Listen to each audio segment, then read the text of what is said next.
সকলকেই ফোকাস করতে হবে না গুড হেলথের উপর, ফিটনেসের উপর, ওয়েলনেসের উপর।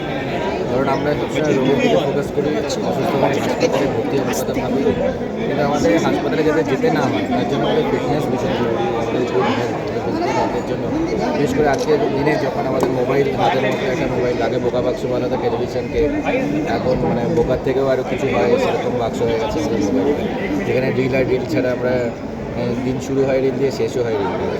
তো তার ফলে আমাদের ফিজিক্যাল অ্যাক্টিভিটিও অনেক কমে যাচ্ছে। তো তাতে বিভিন্ন ধরনের আমাদের নানা ধরনের মর্বিডিটিস, লাইফস্টাইল ডিসঅর্ডার হয়। সেই ক্ষেত্রে আমাদের ফিটনেস ইজ গ্রেট, ভীষণ ইম্পর্টেন্ট।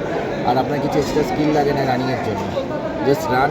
এবং যত আপনি রান করতে পারবেন, আজকে আপনি যদি 100 মিটার রান করতে পারেন, আগামী 7 দিন ধরে আপনি 100 মিটার করলে তখন আপনি দেখবেন 400 মিটারও আপনি ইজিলি করে নিতে পারছেন। 400 মিটার করলে আপনি 1 কিলোমিটারও করতে পারবেন, 1 কিলোমিটার থেকে মিনি ম্যারাথন, মিনি ম্যারাথন থেকে প্রপার ম্যারাথন। তো ন্যাচারালি আমাদের সেই এন্ডিওরেন্স, আমাদের সেই ফিটনেসের দিকে আমরা কোথাও একটা, এবং আমাদের ফিজিক্যাল অ্যান্ড মেন্টাল ফিটনেস দুটোই ভীষণ জরুরি আমাদের ওয়েলবিংয়ের জন্য, গুড হেলথের জন্য। You need both physical and mental.